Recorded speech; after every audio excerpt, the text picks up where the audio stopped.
Okay. So we started looking into um, catering information and how much food people eat. And we found some very useful guidelines, a lot of which we're going to ignore. But the very useful ones were for lunch, the average person, at least in the United States, eats about a pound of food. For dinner, it's about a pound and a half. And that is the basis of all of the rest of this. If we then decided that for a feast, this isn't just dinner, this is a feast. For a feast, then we'll make it 2 pounds. When we have managed to hold to that, 2 pounds of food per person, and obviously you're going to have people who will eat less, you're going to have people who will eat more. Over an entire feast hall, that will average out. You're going to have some leftovers. 2 pounds per person is a lot. That was intentional. But where we've managed to really stick to this religiously, the leftovers have been very reasonable bits of stuff, some amount of things, not, wow, we only ate half the roasts, or we had entire pies coming back. None of that. So what we have in the handout, if everybody, I hope, got the handout. If not, I put a link in the chat here. It's also on the Facebook event, and it's scattered all over the place. There's a link to Google Drive with all of this. And this includes everything. The menu, as the first 2 pages of the menu is placed on the tables. But then the full cookbook and our spice blends that we made up, and the shopping list form, which is a little truncated, but gives you the idea, and the full kitchen schedule. So everything is in there. So we start here with the actual menus as we put it on the table. This, just as an example, really, we have had a lot of food allergies and sensitivities, and obviously even just dislikes. And just, we always put this out with the ingredient list. It's just easier. And then, somewhat fewer people come wandering into the kitchen asking for what it is that they can eat. Still too many do. I don't know. You can't post this in enough places, I guess. But we're going to end up referring back to this a whole lot. One of the things I am kind of insistent on is that I always have fish in my feasts. Edward II and Thera, they were doing a cross-channel English Dutch reign, and you're not telling me that in the Netherlands they weren't eating fish. It simply isn't possible. So we have fish. We have things that are going to push people's comfort zone. Somewhat. This is pretty tame as compared to some other feasts that I've done. But that also gets back to portioning. Because if you're going to push someone's boundaries, you're going to push people's comfort zones. You're going to push them with food that they may not actually like. Giving them 1/8 of a pie of something they're not going to like means you're getting that 1/8 of a pie back, possibly minus a bite. So that's one thing to think about as we move forward here. There were also, because we had just been developing this method that we came up with for getting the portioning correct, we didn't get it entirely right. And there's one beautiful example in here, in this feast, where we got it completely wrong. And there's another great example where you can see sort of as we went along which recipes were done later and where there's more detail in them. for the scaling. Um, and you can really, it gives you a good feel for how it should work. All right, so desserts are, so as they said, our goal is 2 pounds of food. That is something to keep in the back of your head throughout. Uh, it seems a little odd that I would immediately then blow 8 ounces out of my 32 ounces on soup. But it's warm. It was a chilly day. People were happy.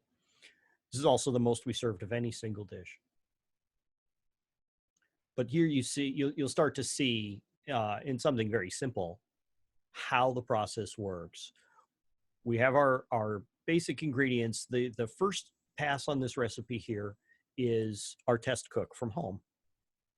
And we made, I obviously I don't have our whole process going from the original source down at the bottom there, form of curry, recipe. I think that's recipe 82. I haven't actually looked at that one in a while.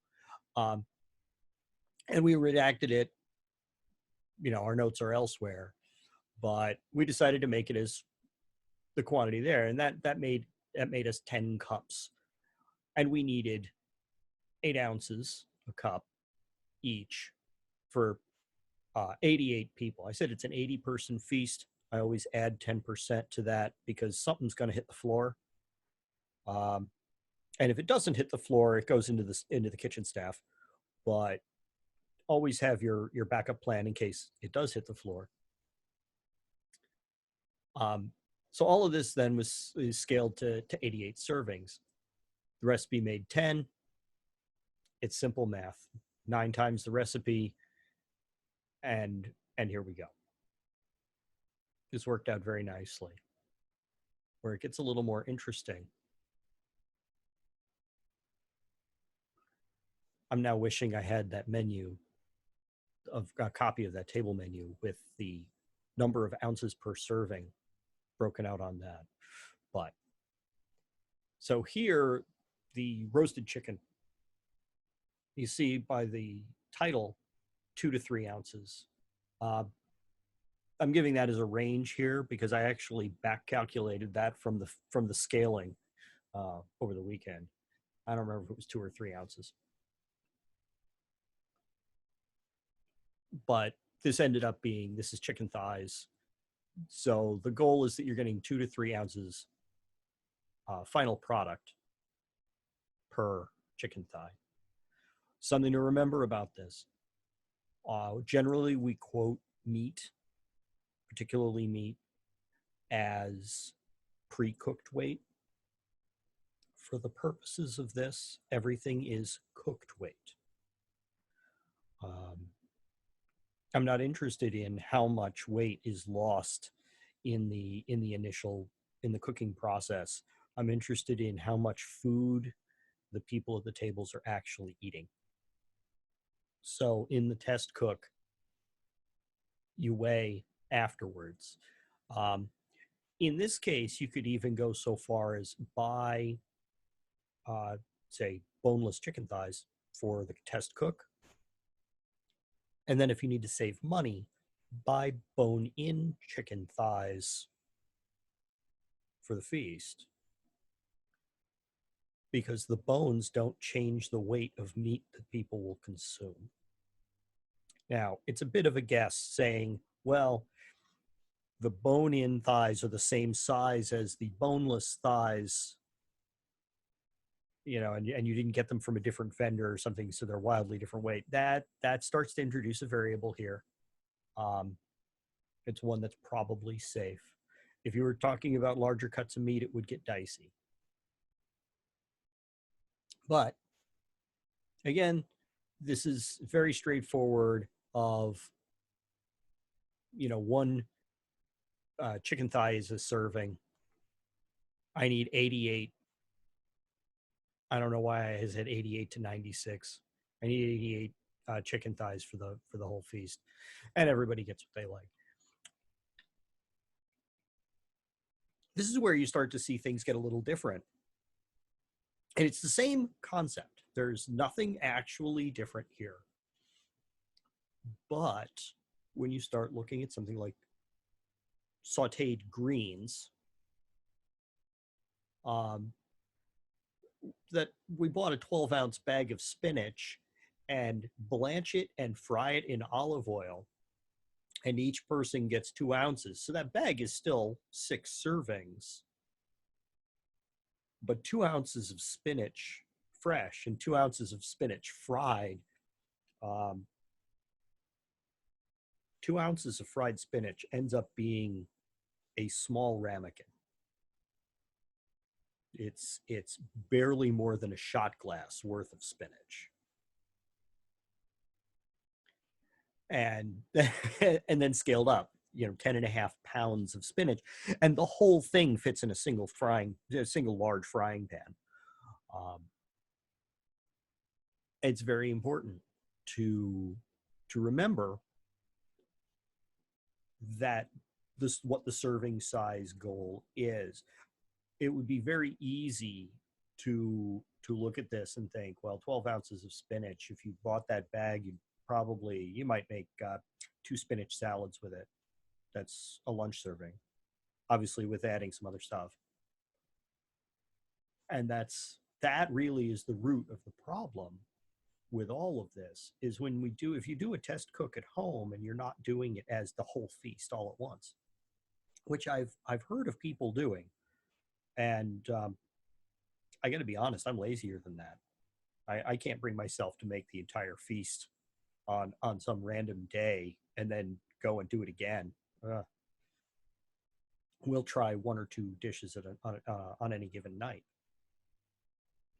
You make up home meal servings of each, portions of each dish. And, that might be a quarter of a chicken. That might be, 6 ounces of spinach. That might be a big bowl of soup, like a big soup bowl, which is a pint or a little more than a pint. If you then take those same serving sizes and you take it to feast, and then you serve 17 dishes or 16, 18 dishes, you've got everybody fills up on the first course, and everything after that comes back.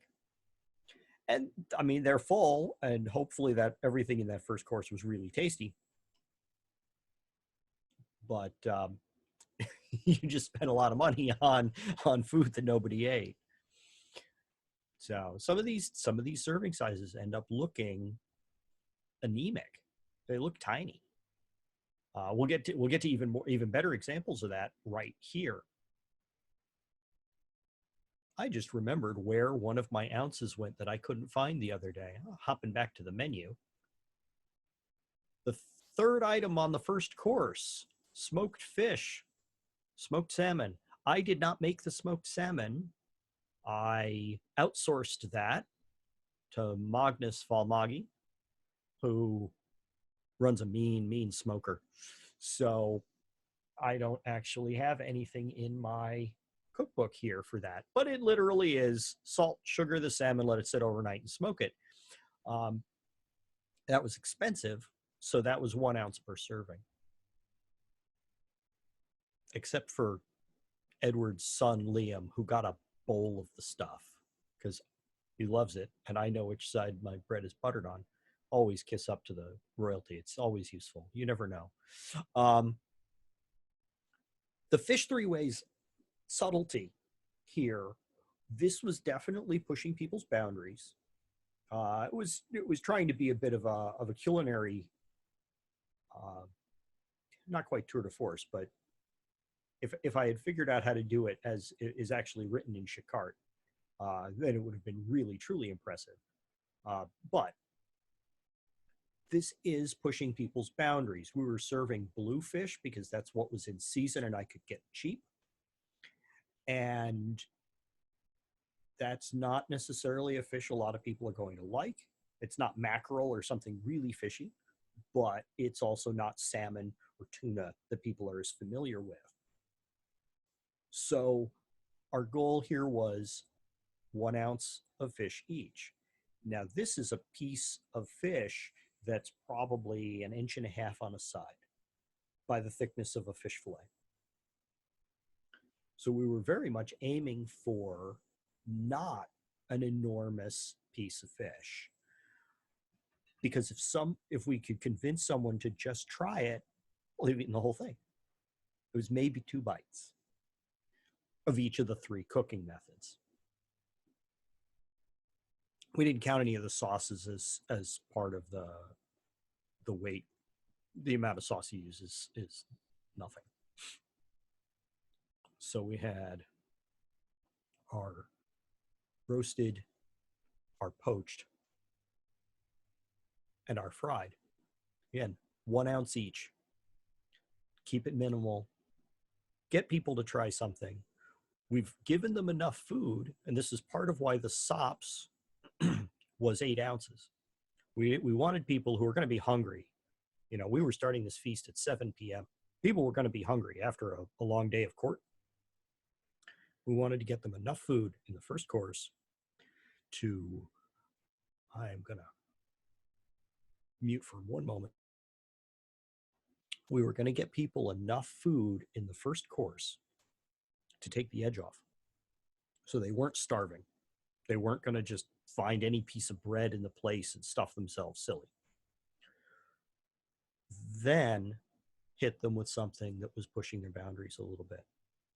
We also didn't want them to be completely full, because if they were completely full and they look at it and say, that's fish, I don't feel like it, I'm full already, they don't try it at all. So make sure they're not starving, make sure they're not full, give them something to push their boundaries a little bit.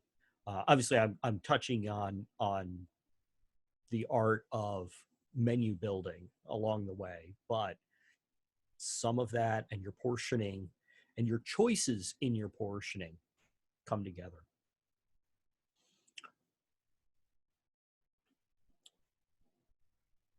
Pork loin, we knew this was going to be popular. We're into the second course, or the third course if you count the entremets as a course. The bulk of our meat, everybody was going to want a bunch of it. So we chose to go higher, go with a 4-ounce serving here. But this is pretty straightforward. We started with 4.5 pounds of pork. We knew how much, how many pieces that made. We weighed 4-ounce servings off of it when we did it at home. So we knew about how much we were working with. Really, this one's very straightforward. This one, the Gourds Pottage, is our beautiful example of how to do this wrong. When I ran through this Friday night to refresh myself and for the local cooks group, we went over this, and I got asked which one went badly. And I pointed at this, and then I made them look at it until they figured out what went badly about it. And you can look at almost everything here. And I said, everything is weight-based. And if anybody wants to jump in, or if anybody has any questions as we go, please unmute, ask, feel free. If you look at this, I keep saying everything is weight-based. A pound of ground pork, no problem. Well, I say 1 minced large onion. Those are pretty constant in size. And really, 1 onion is not going to end up being that much in the overall, even scaled up. Saffron threads, egg yolks. This is not that much. 1 butternut squash. Boy, did I screw that up right there. When we did the test cook, we used a butternut squash that we bought at the supermarket. I'm thinking it was probably 9 inches long. It was a pretty modest sized butternut squash.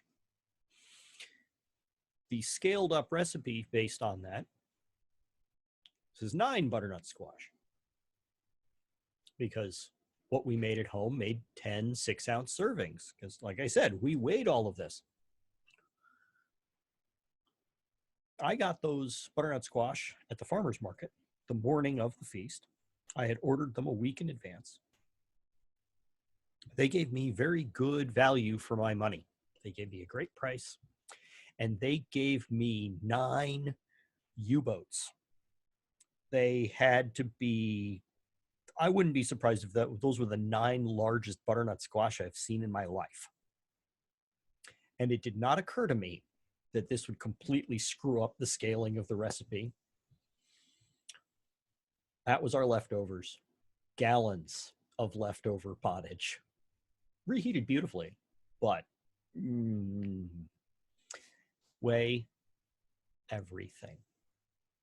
Especially when you're dealing with something like produce where you don't have standard sizes. And after the fact, when you go back and you scale it up and you're going to make it for real, you need to be able to normalize your inputs as well as your portions on the output side. That was a lesson. That was a lesson right there. Tarts, we do mini tarts for everything because well, one, I don't care if there's 8 people at a table or 6, or if we're going to do something weird, it's easy to portion. Everybody gets one. If you take a full-size pie and you cut it into 8 pieces, those are larger than this. And I really want to control that very much so. So we do all of this as individual tartlets. The next tart is a better example that I want to use to talk about scaling. Fungies, really all of this is what we picked all of these serving sizes, this one 3 ounces, just so that these added up to our goal of 2 pounds. Something to be aware of, something that has caught me, I don't know how many times. 2 pounds, 32 ounces. 0.2 pounds is not 2 ounces. I know saying that here, talking about that when we're sitting around computers and just talking about it, this is blatantly obvious, and everybody sort of shakes their head and goes, yeah, no kidding. But after you've added up the column of numbers 14 times and you're trying to decide, do we add an ounce here or take away an ounce there, you end up with some really screwed up numbers as your eyes glaze over. So something to watch out for is tenths of pounds are not ounces, and you will make the mistake repeatedly. Just be careful. Dragon Subtlety. This was cool. This I'm leaving the recipe's mostly in here because it's cool. Tart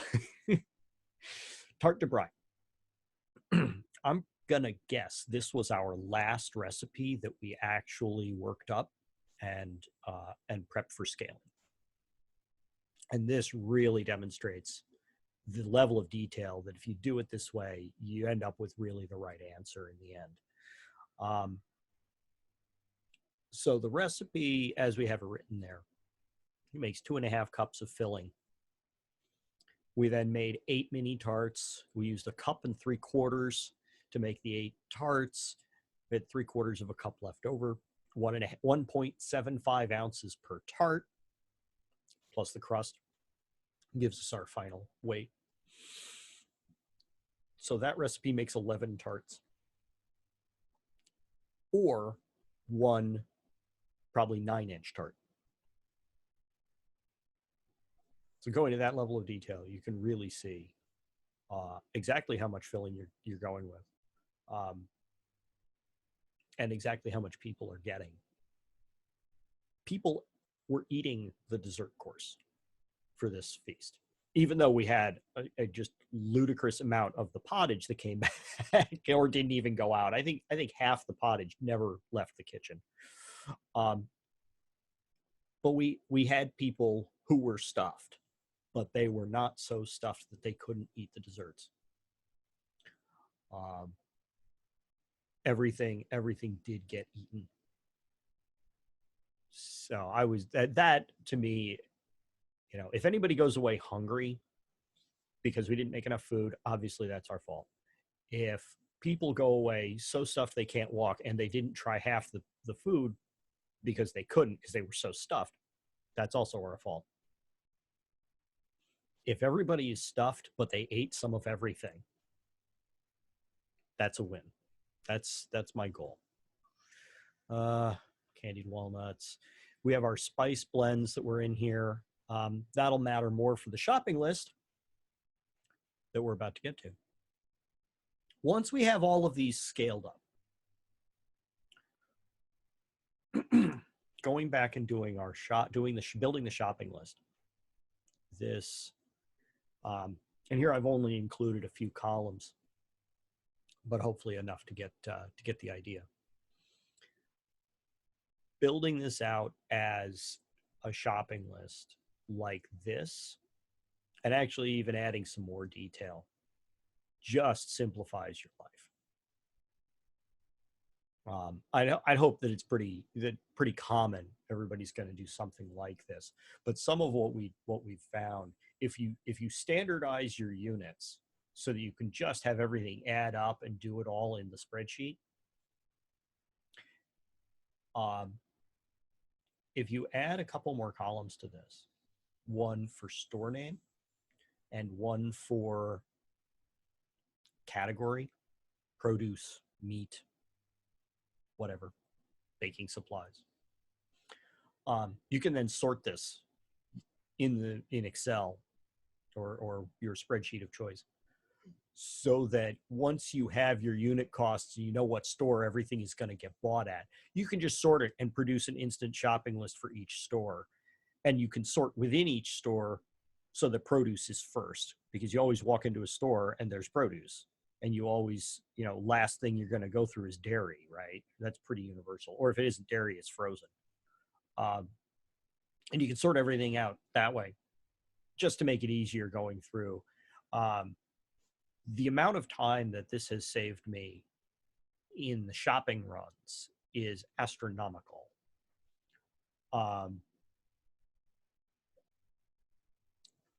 Because we had one recently around here where the everything got handed off, and the people who built the shopping list just listed everything they needed in one giant heap, and there was a whole lot of going around and hitting stores multiple times because this got missed or that got missed, and that's just a terrible way to waste your time. So being able to do this and sort everything out and know what your price is. If you have your unit costs built in advance and you fill the whole thing in, add it all up at once, you end up with your total price at the bottom. This also gets back to, how am I doing on my budget? Because building the best feast ever and having people pay $15 per person per plate to eat and spending $20 a plate on the feast doesn't work out so well. And at the same time, if people are paying $15 per plate and you spend $10 per, it also isn't so great. So getting this all done up so that you can just have it automatically added up is enormous. All right, the last thing here, and we'll open up to, completely open up to questions, is the schedule. And I hope people can see this. Ends up being a little small. This was 4 pages of 8.5 by 11 sheets of paper wide, as I printed it out day of. And for this, I combined them back in because it was always splitting in terrible places and making it impossible to read. So I hope everyone is familiar with the concept of back calculating or back timing, which is you start by figuring out when something needs to be served. And then how long it takes to simmer or to fry or to, ignore frying for a moment. How long it takes to roast. How long something takes to cook. and you know that you have to have a little bit of time after it finishes cooking before it can hit the table. And you know that you have to, in order to have it start cooking, you have to do all of your prep. You have to do your chopping. You have to do your, browning the meat. You have to, blanching the spit, whatever it is you have to do. You have to do before. So starting with the time it has to hit the table, you then figure out when does the previous step have to be done? When does the step before that have to be done, and work backwards. If you try to say, well, I'm going to start this dish at 4 p.m. and I'm going to go forwards, and then you discover that, wow, that step took time. Oops. Well, feast is late. So always work backwards. But then there are other things in this that you may not think of that are very important. For the pork loin, cremaria, probably pronouncing that horribly. When we cooked the pork loin at home, we tried it. We pulled it out of the oven. We let it rest. And then I had my wife standing next to me with a watch as I sliced the entire pork loin. It takes an amazing amount of time to slice a pork loin. And you don't think about it because when you're doing it at home, you'll cut, how many people are around the table. Maybe everybody cuts their own slice off. Maybe you cut, a half dozen slices and hand them around or whatever. But that's a minute? Big deal. I had to slice 25 pounds of pork loin. It's not a minute. There is 15 minutes on this schedule for slicing pork loin. And that was 2 people cutting as fast as they could. You end up having a bunch of things like that when you get to scale, you don't normally think about, and now you have to. You'll notice there are 2 red boxes there. And they say on stove at temperature. Both of those, you're starting with gallons of cold water, and you need it up to a boil. And when you're doing it at home and you put a gallon of water, maybe half gallon of water on the stove, it takes 10 minutes to come up to a boil. When you put 5 gallons of water on the stove, I hope you started it early. And we aimed for that because we didn't know how potent the burners really were and how fast they would be able to bring that much liquid up to a boil. So it was get it on the stove early, but by 7:15, they better be boiling. And I said a minute ago, hold the thought on frying. My general advice is don't. Just don't. There's a lot of fried foods in period. There's a lot of fried foods you will find in the period sources. And frying does not scale. How much can you fry at a time? If you are wildly lucky and you're working in a kitchen that has a griddle, you can do pretty well. We were not. If you don't have a griddle, you have a couple of frying pans, 3, 4. Well, one person can't staff 4 frying pans. Depending on what you're doing, you're probably going to have one person can maybe handle 2 frying pans.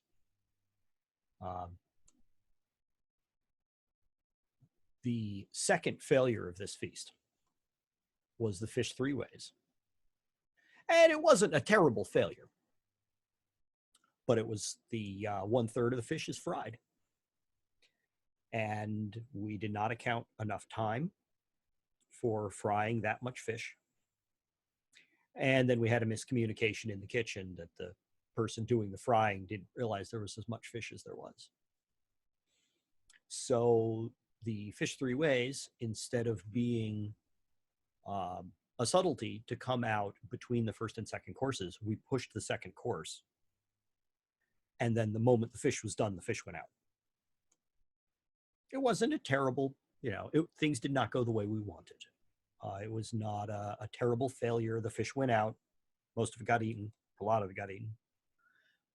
But it did not flow correctly, and the feast did not go the way we wanted it to because we had made that mistake. I came up with the idea Friday that maybe we could do something where you work with faking an air fryer. If you have a convection oven and you've got a sheet pan and a cooling rack, and you go for a sort of a poor man's air fryer, and you could then fry things up in bulk and in advance because it's a much lower oil way of quote unquote frying. Things won't get as soggy when you reheat them. You're not going to get a nice bit of crust on things if that's what you're aiming for. The spinach wouldn't have been a problem. The spinach actually reheated beautifully. The fish would not have worked that way, but maybe we could have moved it into the ovens. Part of the problem is that for a feast, you generally are using all your ovens, no matter how many you've got. So it doesn't work. That'll only work for something that you could fry in advance and then find a way to reheat. But maybe it's possible. We haven't tried that yet. It was just an idea the other day. But otherwise, yeah, you're stuck waiting on a frying pan or two. And that will blow any schedule completely out of the water, because I don't even know how to plan that. The frying pan I have at home is not as big as the frying pans we have at the, in the baronial gear. And, whether you can keep that frying pan hot depends on the stove. So when you throw something new into it, maybe it cools too much and it takes longer to cook. And that's tough. It's very tough. So yeah, scheduling frying is very, very difficult.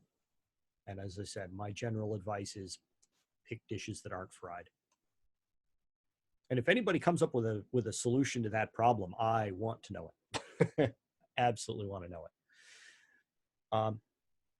The other piece about this schedule, if we go back further in time to the much earlier part of the day, this gives a great checklist for someone walks in and says, "Hi, what do you need help with?" Well, what time is it? Go find this time on the schedule, and anything that hasn't been checked off needs to get done. And they can walk over and see sliced red onions. Okay. And they can slice onions. Or you can put them to work, peeling seed and chopping the squash or whatever. But it's really easy, and you don't need somebody who knows what's going on necessarily to go help them find a task. They can just look at the schedule, or someone who knows what's going on can look quickly and see exactly where the status of everything is. This also tells you where your downtime is going to be during the day, where you can get people off their feet. This also shows you where your crunch time starts. In this case, at 6 p.m., you have saute things in olive oil and you have start frying. Clearly, things are starting to get exciting. And the moment you start hitting that kind of stuff, you need everybody back in the kitchen. And for some of these things, I only got it on one. I've got it on 4 dishes on this. I actually have time here for plating, because plating was going to take long enough for those dishes that you wanted to have that on the schedule. Smoked salmon is just a pain in the neck. It sticks to everything.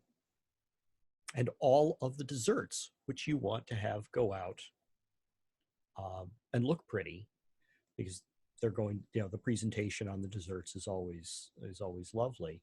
And in this case, that includes the subtlety, which was a fire-breathing dragon. So it kind of needed time to get set up. So yeah, all the stuff you've got to have on that schedule.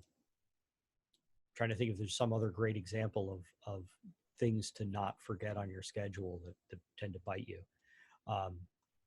Anytime you're doing a lot of slicing, it's amazing how much time you burn. So bread, meat, yeah, obviously chopping vegetables, but you're doing that at noon or something. You're doing that much earlier. It doesn't matter. So that's everything I've got here. Please ask questions. We can go look at anything here. We can talk about whatever there is. We can talk about other examples.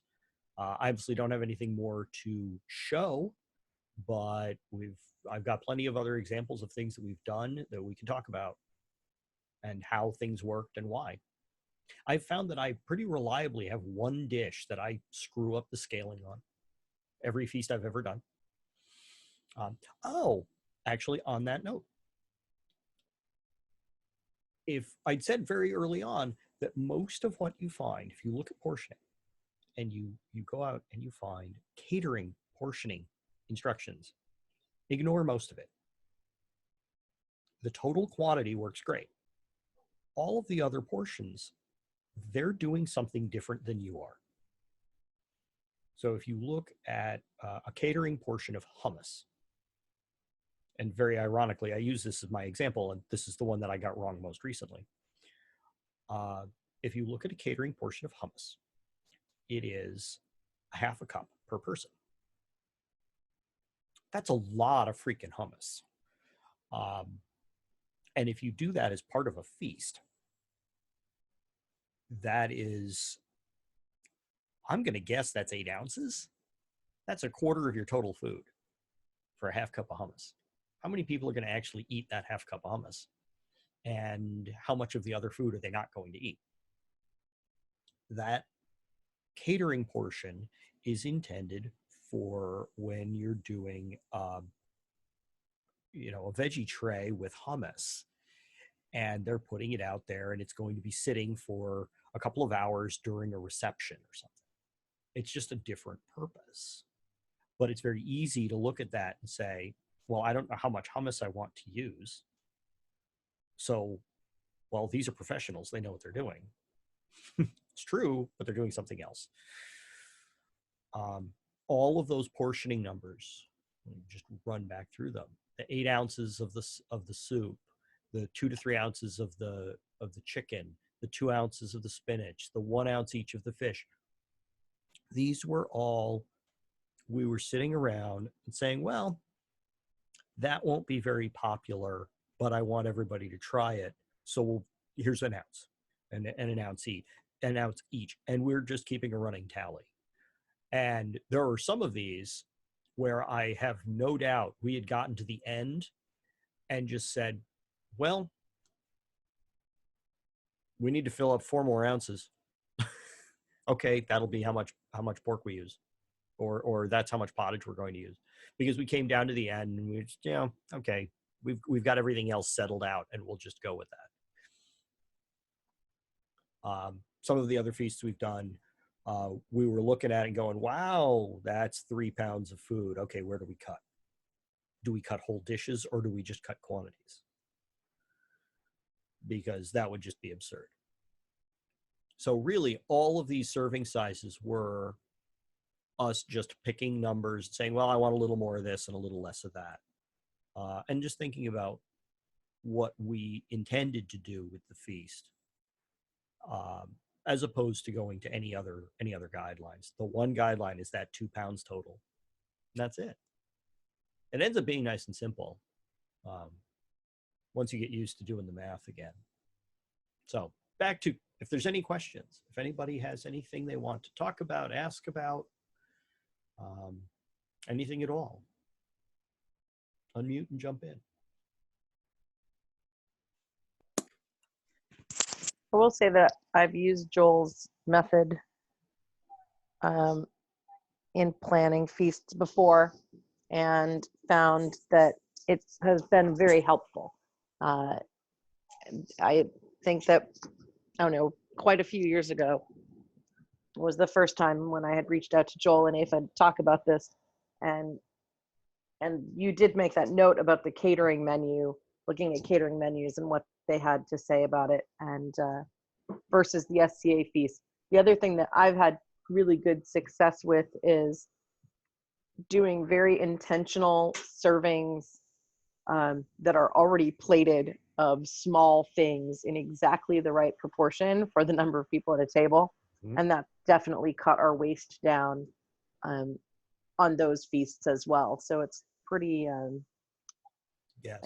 you keep a pretty good handle on it. It works really, really well. Yes, exactly. The idea here really is that what goes to the table is if we're doing tables of 6 or tables of 8, what's going to that table is that many servings of this size. So they should be getting, nominally at least, no extra. Right. Yep. Also means that any leftovers that do happen stay in bulk in the kitchen, as opposed to going to a table and coming back in pieces. So it makes it easier to deal with your leftovers at the end as well. So, next. Joel, it's Madeline, question about timing for service. Both of the feasts that I've overseen recently ended up running just under 2 hours, and the timing between courses from one course being served to the next tended to be about 25 minutes. How do you see a lot of variability there? How do you estimate how long you want between courses? That's about dead on what this one is. I mean, there's two services there at 7:30 and 7:45, but one of those was supposed to just be a subtlety. So, that was going to be shorter. But yeah, about a half an hour for a real course of food seems to be about right. People will stay. We came to that based on going to feasts and earlier feasts that we'd cooked, where you can tell if you're listening to the room when the next course needs to hit. Because the moment the food hits, you get the sound of people getting themselves food. You get the sound of people eating. You get the sounds of tableware and glasses and plates and, knives clinking against plates as they cut things. And then as you get to the end and you really are about ready for the next course to hit, you get to chatter instead of food sounds. So, having sat through several years of feasts before we started doing this, we came to that about a half an hour, again, just as you just said, as being the right answer, because it's when people are ready. So if you're going to do something more than, this was 3 real courses plus two subtleties, yeah, you're looking at a 2-hour feast, give or take. Great. If you try to do something crazy and do 7 courses, you'll have to turn them faster. You're either going to need to turn them faster, they're going to be smaller, so hopefully people will be ready to eat more sooner. But people also might want to bring cushions. Yeah.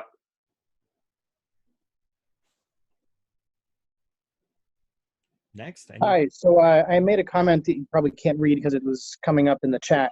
But I was asking for, given how you tested everything and how you built the schedule, did you keep the notes with the recipes for how long everything took?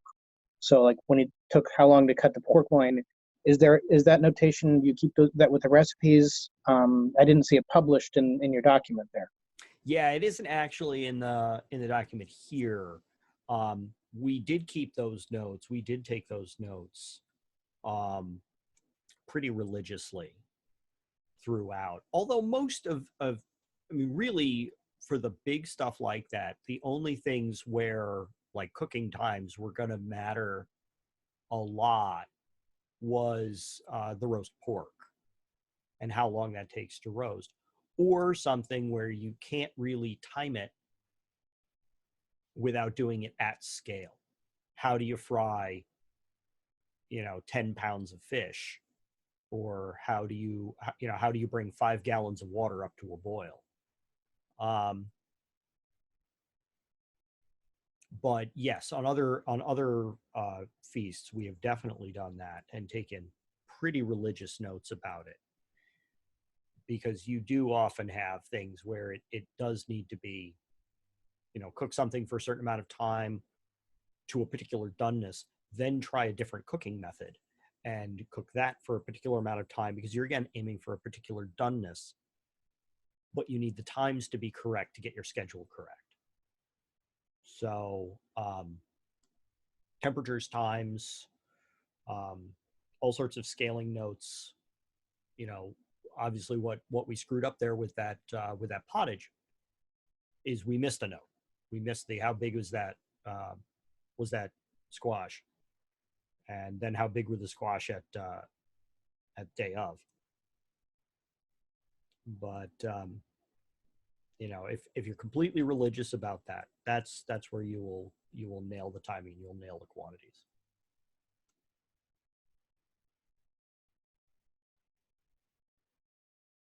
Okay, thanks. Cool. On kind of a related note, you can sort of apply some of this to day boards. I have not planned a day board. I've cooked on the team on several, but for that, I mean, one, I would go for significantly less food. The catering standard for lunch is a pound of food. I probably would not go beyond that. But there, I think more of the art of getting it right is in your menu selection. I find that finger foods and things go well, and big sloppy stuff. People don't like getting out their feast gear. People always make soups for day boards, and then they sit there. I so rarely see them get eaten much.